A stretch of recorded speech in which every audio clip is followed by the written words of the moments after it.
Have you ever looked at the world around you and thought, asterisk, something just doesn't feel right anymore? Asterisk, like the chaos, the confusion, the rising tensions, it's all building toward something. You turn on the news, scroll through your phone, and see disaster after disaster. Wars, famines, economic collapse, artificial intelligence growing faster than humans can keep up, and morality turning upside down. And maybe, just maybe, you've started to wonder, asterisk, are we living in the end times? Is this it? Asterisk, well, you're not alone. Millions of people are searching for answers right now, just like you. And deep within the pages of the Bible, there's one book that has mystified, terrified, and fascinated humanity for centuries, the Book of Revelation. Today, we're going to break it down, step by step, like no one ever has, and by the time you reach the end of this video, you'll finally understand what Revelation really means and how it affects you personally.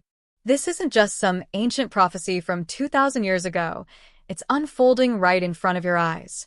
So, if you clicked on this video wondering what the end times really mean and how close we truly are, trust me, you're in the right place. And I promise you, the answer you're looking for is right here. Before we dive deep into what Revelation really says about the end of the world, let me ask you something personal. Have you ever felt like there was a bigger purpose to your life? Like you were born at this time in history for a reason? Maybe you can't explain it, but you've always felt a deep sense of urgency inside your spirit. That gut feeling, that pressure in your chest, like you were meant to know something others don't. That's not paranoia. That's not a coincidence. That's a divine nudge. You see, Revelation wasn't written to scare us. It was written to prepare us.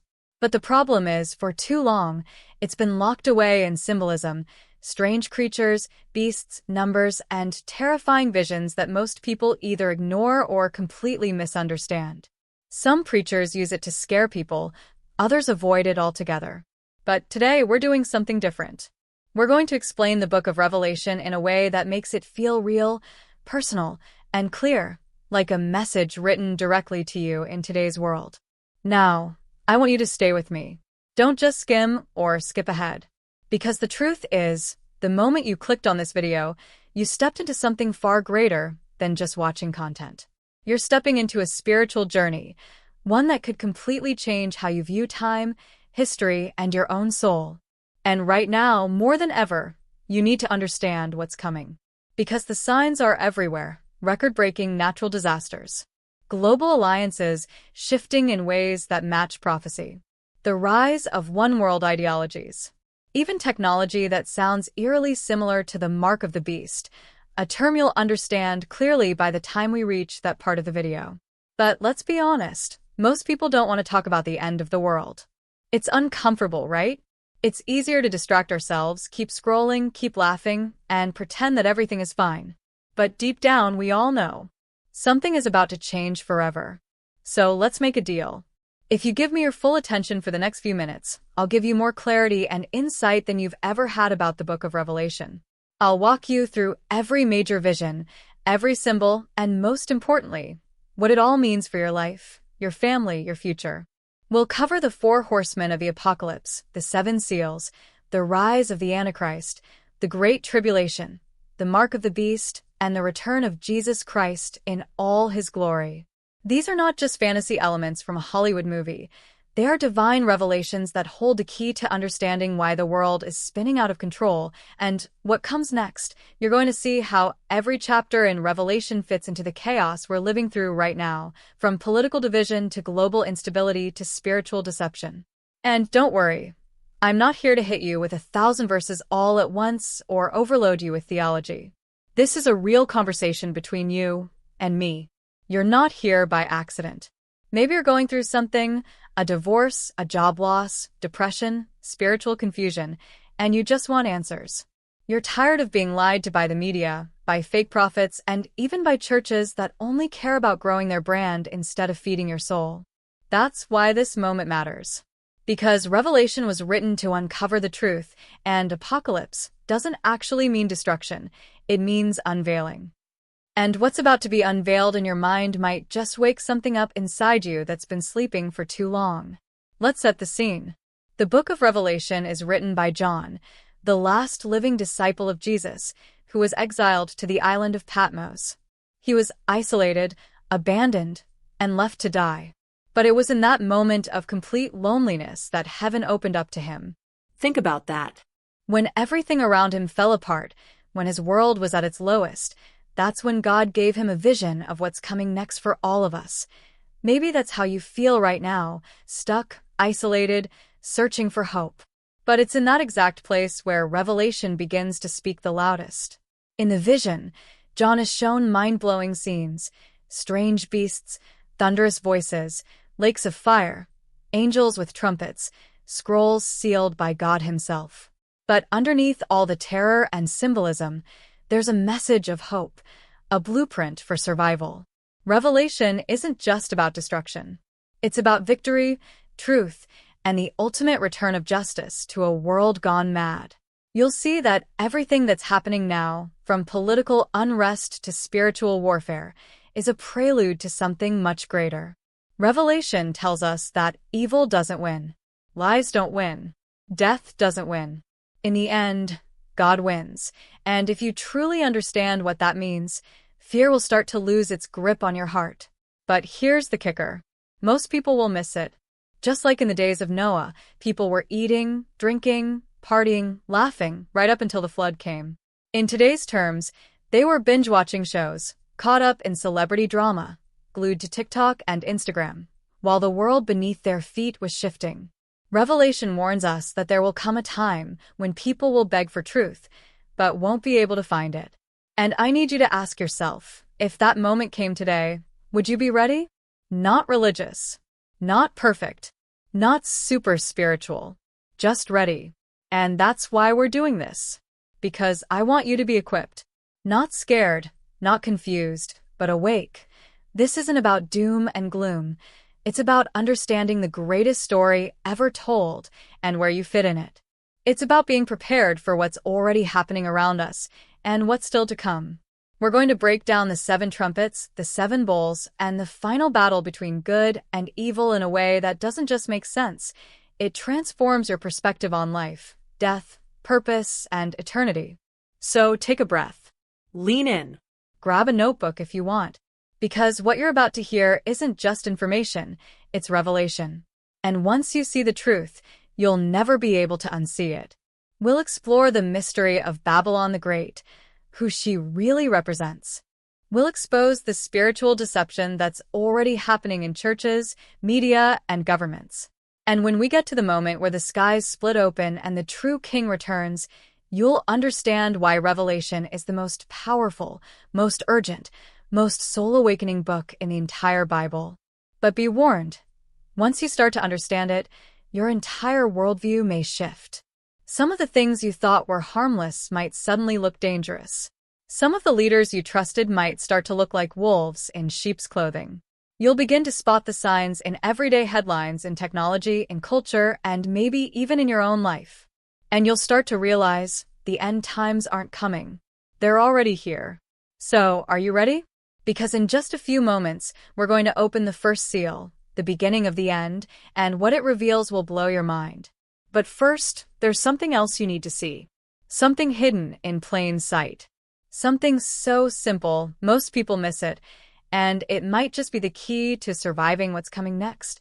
Now, before we crack open that first seal and watch history take its final turn, we need to go back, way back, to understand why John, the author of Revelation, was the one chosen to receive this terrifying yet hope-filled vision.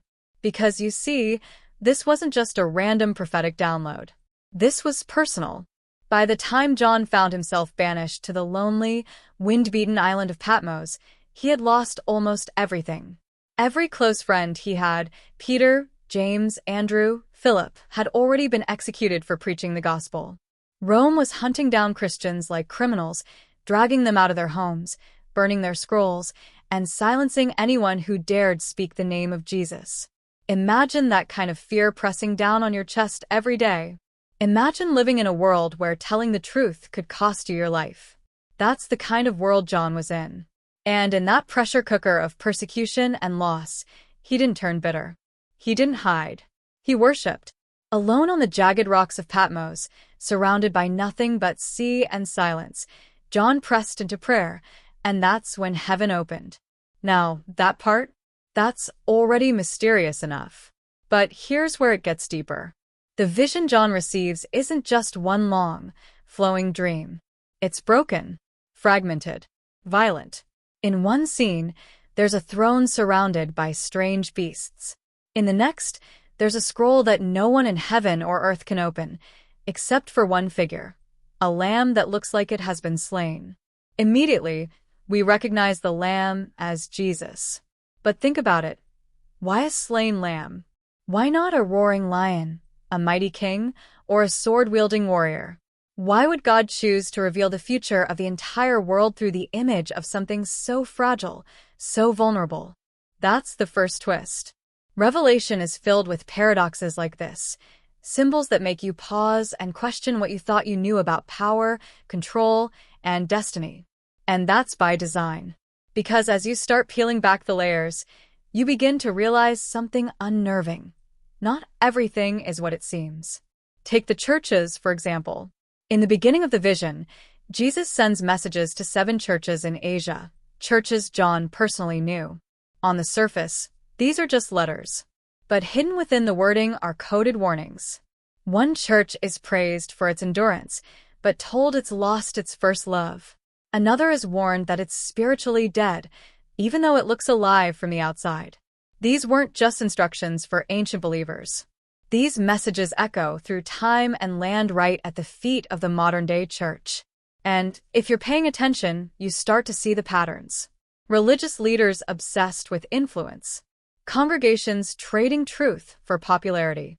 Believers so distracted by culture that they can't even tell the difference between conviction and compromise. It's not just prophecy, it's a diagnosis. And the more you see it, the harder it becomes to unsee. Now, here's where things start to twist. As the seals begin to open, the world descends into chaos, war, famine, disease, death. The 4 horsemen ride out, and each one represents a different stage of collapse. But here's the part that throws everything off balance. The first horse is white. Most people assume it's good. Maybe even Christ himself. But not so fast. This rider carries a bow, wears a crown, and goes out to conquer. Some scholars believe this is the Antichrist, the ultimate deceiver who looks holy but brings destruction. And just like that, Revelation begins to toy with the idea that not everything dressed in white is righteous. That realization starts to seep into the viewer's mind like a quiet alarm. Who else around us looks like a savior, but might be a destroyer in disguise? And while all this unfolds in John's vision, let's not forget the real-world context he's writing from. The Roman Empire, at this point, was obsessed with power. Their emperors were worshipped as gods. They controlled the economy, manipulated religious institutions, and ruled through fear. Sound familiar? That's not just a history lesson. It's a mirror to our current world. Think about how modern powers shape what we see, hear, buy, and believe. Think about how digital platforms can silence voices with the click of a button. Think about how the idea of a one-world system, where government, currency, and culture are centralized, isn't science fiction anymore. It's being discussed in real time, at real summits, by real people with real agendas. And that's when it hits you. Revelation wasn't just predicting a future moment. It was describing a cycle of deception that keeps resurfacing in every generation, inching us closer and closer to the climax. Now we reach the part where the scroll's next seals begin to peel away, and things turn even darker. Earthquakes, stars falling from the sky, a third of the oceans turning to blood, demonic forces being unleashed. This is the kind of imagery that causes most people to either panic or tune out. But here's the plot twist. The scariest parts of Revelation aren't about destruction. They're about deception. And here's why that matters. The biggest threat to your soul isn't some future catastrophe or war. It's the spiritual blindness creeping into everyday life right now. The people in John's vision weren't destroyed because they lacked information. They were destroyed because they believed a lie. And that brings us back to you. Because while we're unpacking these layers, I wanted to start thinking about the things happening in your world right now that don't quite add up. The leaders who change their tune overnight. The experts who contradict each other but expect blind trust. The ideologies that look beautiful on the surface but feel hollow underneath. What if some of the things we've accepted as normal are actually the opening act of something far more sinister? What if the enemy's greatest trick isn't a battlefield, but a billboard? Not a war cry, but a whisper? And what if the mark of the beast isn't something you get one day, but something you're already being conditioned to accept? As we move further into the vision, new characters emerge, two powerful witnesses who prophesy for 1,260 days and then are killed in full view of the world. Their bodies lie in the streets while people celebrate their deaths. But after 3 days, they rise. Now pause there. If Revelation was just about destruction, why include this moment of miraculous comeback? Because that's the tension running through every chapter: judgment and mercy, death and resurrection, chaos and divine order. But here's the thing. Just as these witnesses appear as heroes, there's another figure lurking in the shadows. The beast. Not just a creature, but a system. A force that demands worship, controls trade, and persecutes anyone who resists. And while most readers are distracted trying to decode who the beast is, they miss the real clue: how many people follow him willingly. You see, that's the real danger. Not persecution, but seduction. Not fire and brimstone, but comfort, distraction, and compromise. And as you think about John, sitting on that rocky island, scribbling these visions under torchlight while soldiers roam the mainland, crushing churches, you start to wonder, was he just seeing the future? Or was he seeing the present through divine eyes? That's the mystery we're unraveling here. One page at a time. One seal at a time. But just when you think you're starting to piece it all together, something unexpected happens. A woman appears, clothed with the sun, crowned with 12 stars, pregnant, and crying out in pain. She's being chased by a red dragon with 7 heads. It sounds like myth, but John treats it with deadly seriousness. And the question hangs heavy. Who is she? Is she Israel? The church? Mary? Or someone else entirely? And more importantly, what is she about to give birth to? This is where the red herrings start to pile up. Some interpretations will tell you it's all symbolic. Others insist every detail is literal. But here's the twist: both might be wrong. Because Revelation doesn't unfold like a straight line. It loops, echoes, circles back. Just when you think you've found a villain, you realize they might be a victim. Just when you think you've spotted the hero, doubt creeps in. And the closer we get to the final conflict, the more blurred the lines become. So, are you starting to feel it yet? That weight in your chest? That tension between wanting answers and fearing what they might be? That's by design. Revelation isn't just a prophecy. It's a test. A test of what you believe, who you trust, and whether you're awake enough to spot the difference between truth and illusion. And just when you think you're ready for what comes next, just when you think you understand the pattern, the rhythm, the signs, a new sound shakes heaven. 7 trumpets begin to blast. And with each one, the sky grows darker, the earth trembles harder, and the veil between the physical and spiritual world begins to tear wide open. But before we move forward, you need to understand something no one's telling you. There's one figure we haven't talked about yet. Someone who's been quietly working behind the scenes this entire time. Someone whose identity, once revealed, will change everything you thought you knew about good and evil. And their time is almost here. Just when it seems like the pieces are finally starting to align, just when John begins to grasp the staggering scale of the revelation he's been given, something changes. The vision takes a sharp, unsettling turn. He's shown a scroll, again, this time small enough to eat. A voice from heaven commands him to consume it. And as soon as it touches his lips, it's sweet like honey. But the moment it reaches his stomach, it turns bitter. That moment is more than symbolism. It's a warning. A clue that not all truth is pleasant. Some truth destroys illusions, dismantles comfort, and forces you to see the world in ways you'd rather avoid. And just as John braces himself for more clarity, something strange happens. The rhythm of the vision stutters. A key part of the prophecy, something called the seven thunders, is spoken, but John is ordered not to write it down. It's sealed. Hidden. Off limits. That's the first major obstacle. And it changes everything. Because for the first time, even the prophet, chosen by God himself, is denied access to the full truth. Think about what that implies. If John wasn't allowed to know everything, then what exactly are we missing? What piece of this puzzle was considered too dangerous for even him to share? And if something so vital was intentionally left out, who or what is making those decisions? This buried section of the vision becomes a glaring blind spot, a locked door at the center of a burning building. And it plants a haunting idea in your mind. Maybe the most important part of this prophecy is the part we don't get to see.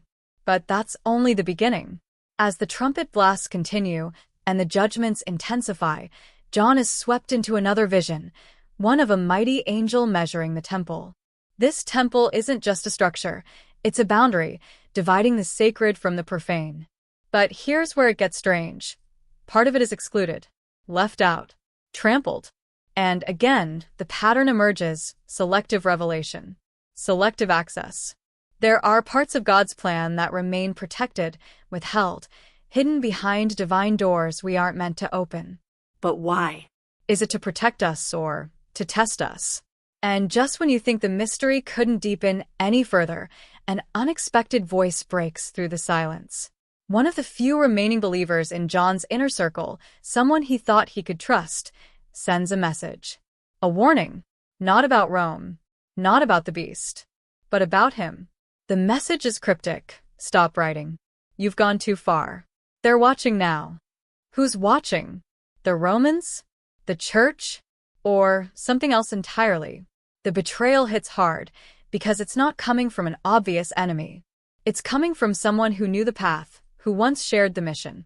And now they're trying to silence it. That raises a terrifying possibility that revelation isn't just about outside threats. It's also about what happens when insiders go rogue, when allies become agents of confusion, when voices that once preached truth become instruments of fear. This warning is followed by something even more chilling.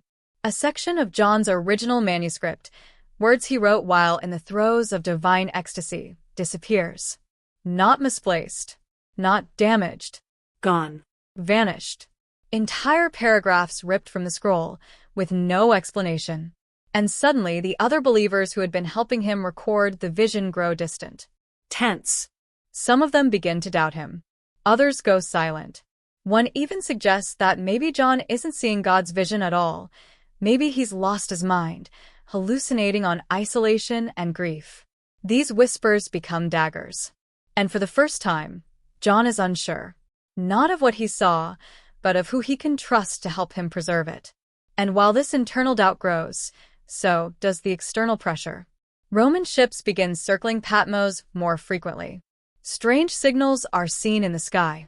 A messenger sent to deliver John's writings to the mainland is captured, and when his belongings are searched, the scroll is curiously untouched, but his eyes are swollen shut, as if he had seen something he was never meant to. That's when it becomes clear. Someone or something wants revelation recorded, but only in fragments. They want the people to see enough to stir panic, enough to rattle the conscience, but not enough to wake the soul fully. The deeper John goes, the more resistance he faces, not from people trying to destroy the vision, but from forces trying to control it, manipulate it, twist it just enough to suit another agenda. And in the middle of all this chaos, a hidden past resurfaces, one that even John hadn't fully processed. Years ago, during the early days of the church, a quiet meeting took place in Ephesus. There, a small group of church leaders debated which prophecies should be shared publicly and which should remain secret. One man stood against the others, arguing that the time for secrecy had ended. That man was John. But now he realizes one of the elders from that very meeting is still alive, still operating, and might be pulling strings from the shadows to limit what parts of the revelation ever see the light of day. And worse, this person may not be working alone. Suddenly, the beast doesn't seem like the only threat.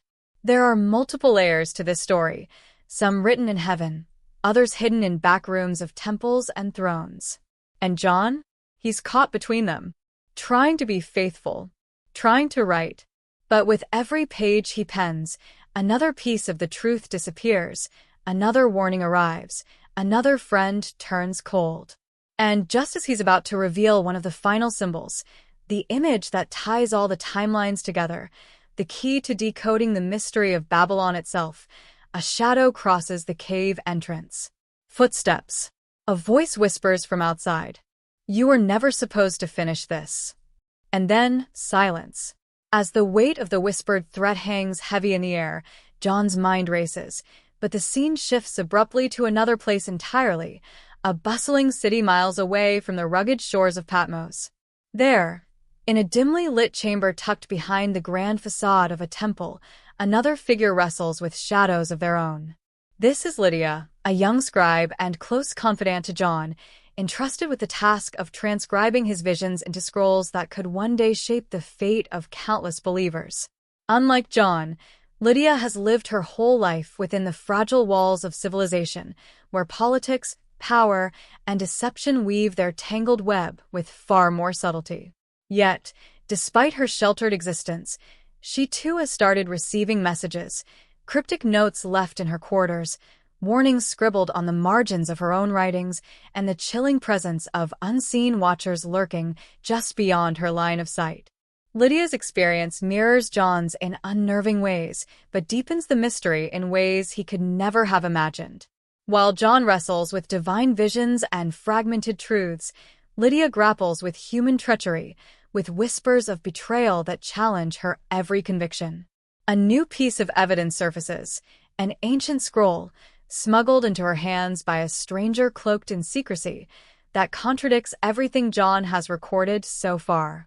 This scroll suggests that the beast is not merely a symbol of oppressive power but may actually be tied to a hidden faction within the church itself, a shadow council that has operated in secret for decades, manipulating both secular rulers and religious leaders alike. Suddenly, the narrative fractures into conflicting layers, forcing viewers to question everything they thought was solid and unshakable. Meanwhile, rumors spread that the message John carries might be deliberately altered by factions who stand to benefit from confusion and fear. Lydia finds herself torn between loyalty to John's original vision and the disturbing possibility that those she once trusted may have their own agendas that threaten not just the prophecy, but the very survival of the early Christian movement. Tension escalates as Lydia's closest allies begin to turn on one another, fueled by paranoia and desperation. Every step she takes towards uncovering the truth seems to push her deeper into a labyrinth where shadows of doubt grow longer and the line between friend and foe blurs beyond recognition. This secondary storyline intertwines tightly with John's, creating a narrative where divine revelation and human deception collide, amplifying the stakes in ways neither of them could have foreseen. The Watchers who threaten John seem to have agents in Lydia's world, signaling that the forces resisting the full unveiling of revelation are far more organized and ruthless than anyone suspected. With each revelation, the question of motive becomes murkier. Who truly benefits from keeping this prophecy half-buried? Is it Rome, desperate to maintain control? Is it corrupt leaders within the church, fearful of losing power? Or is there a darker, more insidious player pulling strings from the shadows, weaving a conspiracy that transcends nations and centuries?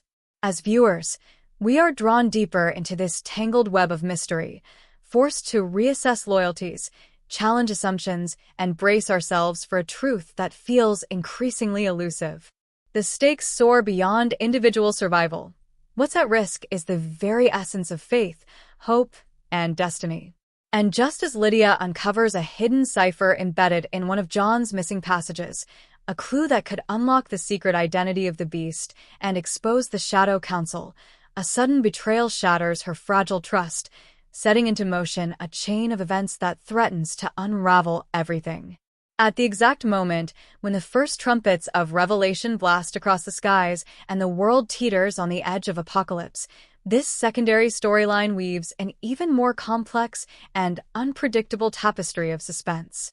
Loyalties will be tested, Secrets will explode into the open, and the real battle for the truth will begin. But for now, as Lydia's candle flickers against the encroaching darkness and John's quill hovers over the final, forbidden words, we are left with a single, haunting question. Who can we trust when even the messengers of God are shadowed by doubt? And just when you think you're beginning to understand, the screen cuts to black, leaving the answer tantalizingly out of reach, because in this story, every revelation is just the beginning of another mystery. The air around John grew heavier, thick with an invisible tension that pressed down on his chest like a stone. What started as a distant unease now settled into an undeniable truth. He was being followed. It began subtly at first, a shadow slipping just beyond the edge of his vision as he walked the rocky paths of Patmos, the echo of footsteps that seemed to match his own pace, but never revealed their source. Then came the whispers, half-heard murmurs carried on the wind, voices that seemed to coil around his name with cold intent. And finally, the unmistakable signs of intrusion. One evening, as the sun dipped below the horizon, John returned to his humble cave only to find the carefully guarded scrolls disturbed, a single parchment missing, the one containing his most recent writings, the very words that might have unlocked the next piece of the cosmic puzzle. It was no accident. Someone had come for the prophecy itself.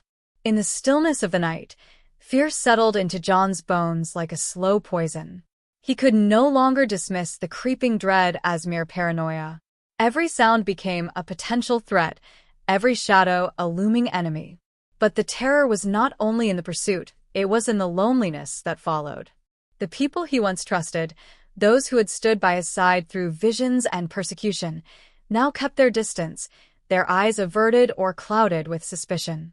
His closest companion, a man who had helped him transcribe the sacred revelations, suddenly vanished without a trace. No farewell, no warning, just silence that screamed louder than any words. John's heart ached not only from the loss but from the gnawing question, had this friend been taken, or had he betrayed them all? The line between ally and adversary blurred dangerously, and the weight of isolation pressed relentlessly. In the dim flicker of candlelight, John's thoughts churned in a tempest of doubt and fear. How far did the conspiracy reach? Was this persecution born of earthly power, Roman governors threatened by the revolutionary message of the prophecy, or something darker, more unearthly, tied to the very forces the scrolls described? The idea that divine revelation itself could be suppressed by human hands shook him to the core. But beyond that was the creeping suspicion that this wasn't just about stopping a man from writing, it was about silencing a truth so explosive it could shake empires and topple kings. And if they were willing to steal, threaten, and disappear those closest to him, what lengths would they go to next? His mind raced back to the cryptic warnings Lydia had received, the hidden cipher, and the mysterious shadow council rumored to control both religious and political powers behind the scenes. Was this council behind the threats? Did they already know every move John made? The paranoia wrapped tighter, squeezing the breath from his lungs. He questioned every knock on the cave door, every stranger's glance, every rustle in the darkness. Sleep became a fleeting stranger, replaced by restless nights haunted by visions not only of angels and beasts, but of betrayal and blood. The very mission that had once felt sacred now felt like a tightrope stretched over a chasm filled with unseen enemies. Yet, even as fear threatened to overwhelm him, John felt a stubborn spark of resolve ignite deep within his spirit. The prophecy was too important, the message too urgent to abandon now. The fate of the world, as the scrolls promised, hung in the balance. But with each step forward, the shadows lengthened, the dangers multiplied, and the path grew ever more treacherous. Who could he trust when friends vanished like smoke and enemies wore the masks of allies? The line between salvation and destruction had never been thinner. And just as John prepared to face another day in the growing storm, a single, chilling message arrived, etched in a language only he would understand, a direct threat that cut straight to his soul. Stop or be lost forever. At that moment, every certainty shattered. The prophecy had never been just about the future, it was about survival. His survival, And as the walls closed in, John understood with unbearable clarity that the true battle was only beginning. But what awaited him in the darkness was still unknown, and the secrets buried within the book of Revelation remained locked tight, teasing both salvation and ruin. Just when John felt the walls closing in, when every shadow seemed poised to swallow him whole and the weight of isolation threatened to crush his spirit, an unexpected visitor arrived under the cloak of night, shattering everything he thought he knew. This was no enemy coming to silence him, but an old friend, or so it seemed, someone whose face was etched deeply in the history of the early church, a trusted mentor who had walked with John through the earliest days of his revelations. Yet, as the flickering candlelight revealed the stranger's eyes, a coldness beneath the familiarity unsettled John to his core. This man carried a secret that would twist the entire story on its axis, a secret so profound it demanded a reckoning that neither John nor the audience could have anticipated. The visitor spoke quietly, his words heavy with the burden of years and the weight of hidden knowledge. He revealed that the visions John had been given, everything written in the book of Revelation, were not solely divine prophecy, but contained layers of coded messages, some planted intentionally by powerful factions to mislead, confuse, and manipulate believers and rulers alike. The very scrolls John had risked his life to protect were tangled in a web of deceit stretching far beyond Rome or the Church. The mysterious Seven Thunders John was forbidden to record? They were a cryptic cipher that, if decoded, would expose not only the identity of the beast but also a secret alliance that had infiltrated the highest echelons of religious and political power.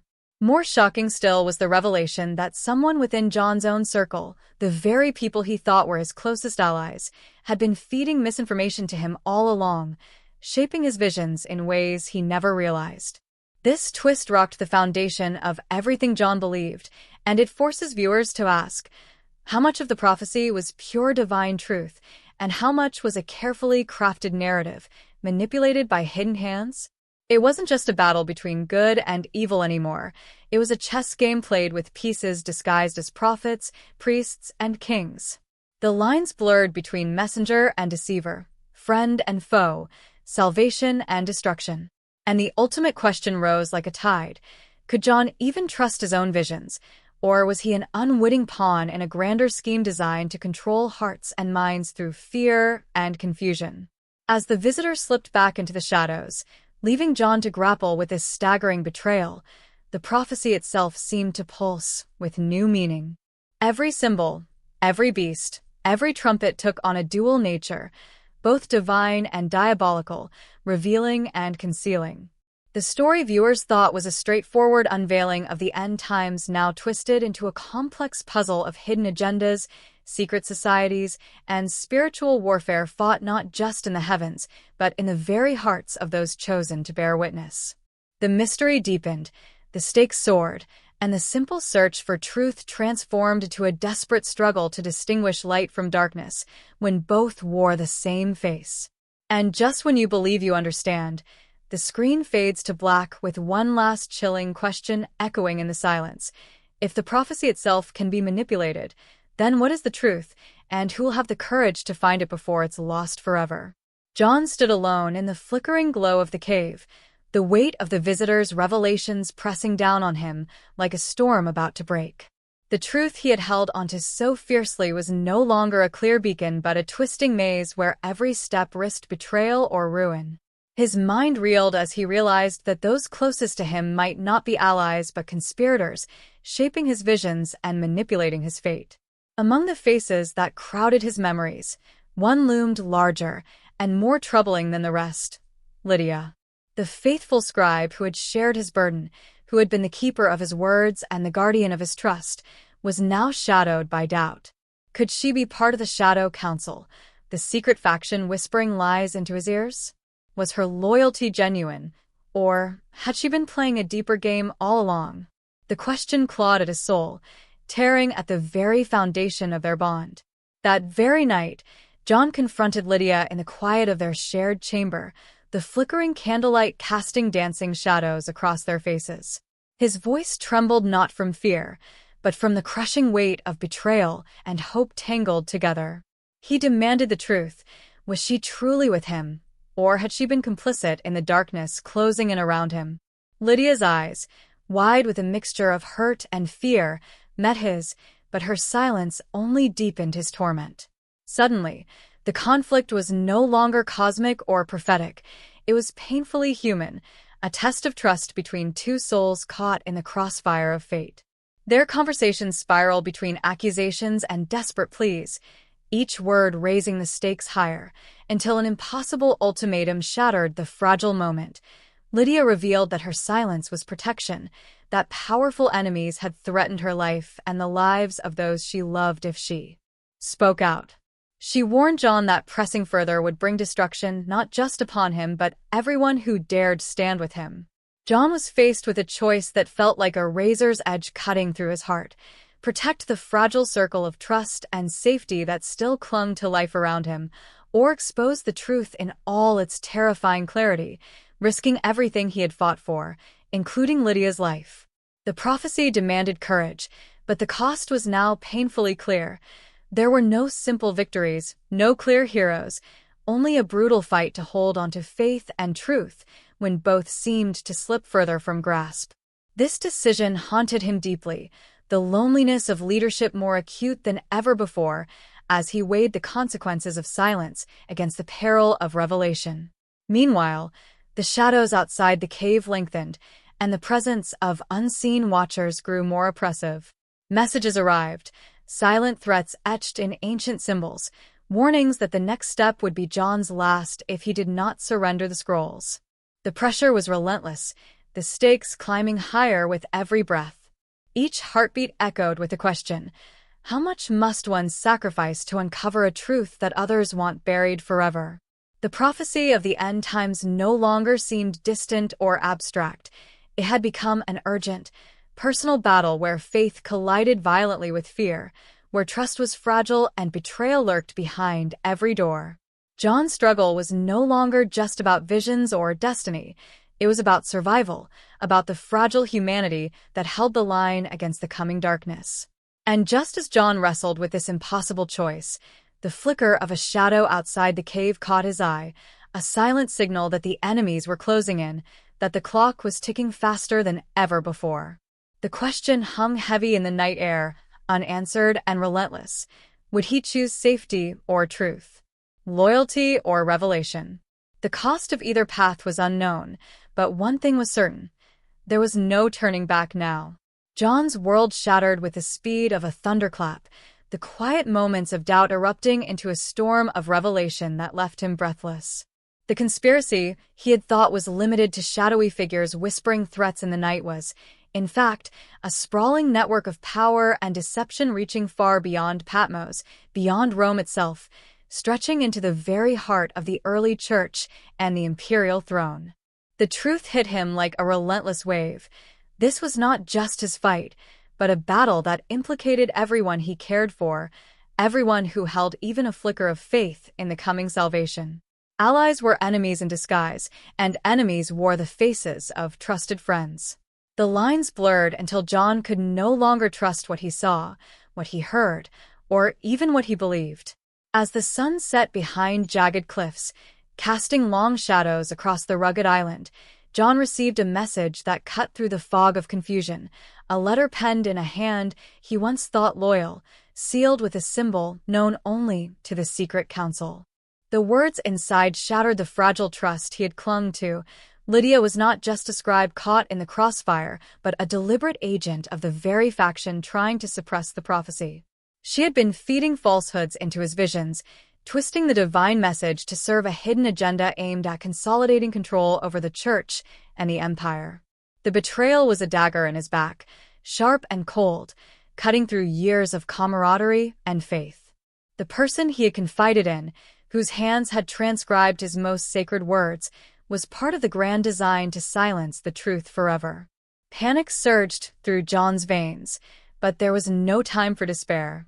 The forces aligned against him were mobilizing faster than he imagined, spreading lies, turning communities against each other, and tightening the noose around those who dared to believe in his message.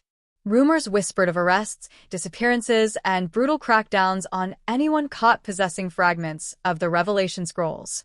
Every corner of the empire seemed touched by this vast, sinister web. Governors, priests, even merchants who profited from chaos were complicit. John realized the prophecy wasn't just about the end times. It was about the end of a certain kind of truth, the extinguishing of hope through control and fear.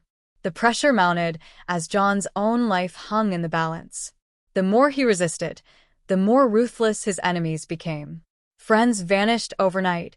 Fires broke out in hidden libraries, and coded warnings reached him in dreams and visions alike. The urgency was palpable, a relentless drumbeat driving him onward even as exhaustion clawed at his spirit. The prophecy's warnings about the beast, the oppressive force that would rise to claim dominion, now felt chillingly real, manifesting in human greed, manipulation, and cruelty. The cosmic battle described in the scrolls mirrored the human struggle unfolding in every whispered threat and shadowed betrayal. In the midst of this chaos, John found a flicker of unexpected hope, a small group of believers who refused to surrender to fear, who risked everything to protect the scrolls and the truth they contained. But even among these allies, suspicion ran deep, trust was fragile, and every meeting felt like a gamble with death. The stakes had never been higher, the consequences never more dire. The final confrontation was looming, a clash not only of armies and empires, but of faith against deception, light against encroaching darkness. As John prepared to face this overwhelming tide, the screen fades out, leaving viewers gripping the edge of their seats, hearts pounding with the weight of revelation and betrayal, desperate to know what comes next in this epic struggle for truth and salvation. The night air was thick with tension as John stood at the edge of the ancient temple ruins, the flickering torchlight casting monstrous shadows on cracked stone walls that seemed to close in around him like the tightening grip of fate itself. Every step he had taken, every betrayal and secret uncovered, had led him here, to the final confrontation that would decide not only his own survival but the fate of the prophecy that had haunted him since the very beginning.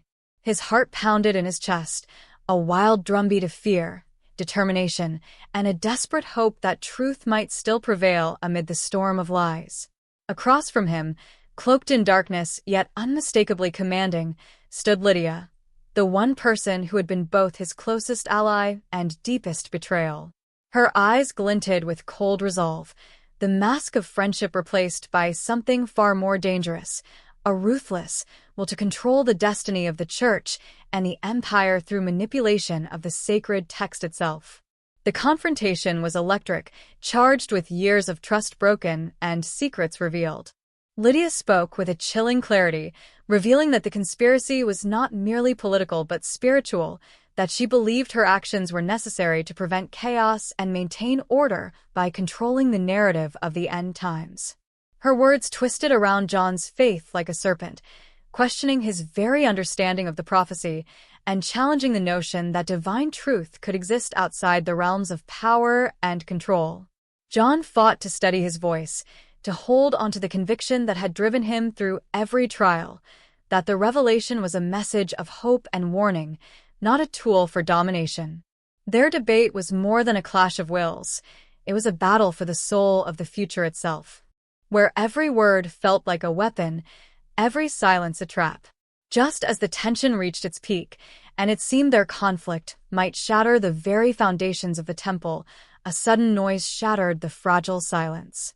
From the shadows emerged a figure neither John nor Lydia had anticipated, a figure who had moved unseen throughout the entire ordeal, weaving threads of influence and deception behind the scenes. This was not just a conspirator but a mastermind, a shadow ruler whose ambitions stretched beyond empires and churches, seeking to rewrite destiny itself by harnessing the power of the prophecy. The figure revealed a final piece of evidence, a hidden scroll fragment, long thought lost, that held the true key to understanding the revelation, exposing not only the identity of the beast, but the ultimate fate awaiting humanity. The revelation was staggering, turning everything upside down, forcing John to confront a reality far more complex and dangerous than he ever imagined. In the chaos that followed, alliances shattered and reformed in a dizzying swirl. John had to decide instantly, trust this new figure's vision, or cling to his own understanding, knowing that either choice could mean salvation or destruction. The battle was no longer just about survival, it was about choosing the path that would shape the future of faith and power. Emotions surged, hope, despair, rage, and a profound sorrow for the innocents lost in the fight for truth.